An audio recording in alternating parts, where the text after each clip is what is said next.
किछ नहीं जानी माता आहा छी अति ज्ञानी। हम बालक किछ नहीं जानी माता आहा छी अति ज्ञानी। माता आहा छी अति ज्ञानी। अब हमरो ऊपर ज्ञान किछ बरसबियौ ये बिना कने बजबियौ ये माँ।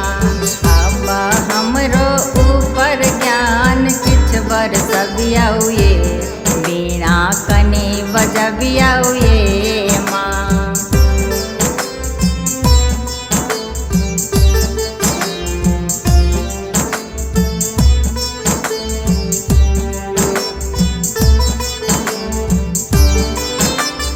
अक्षमाला अहाँ के हाथ पुस्तक रहैय हरदम साथ। अक्षमाला अहाँ के हाथ पुस्तक रहैय हरदम साथ। पुस्तक रहैय हरदम साथ। एगो पन्ना हमरा इम्हर अहाँ सरकबियौ ये बिना कने बजबियौ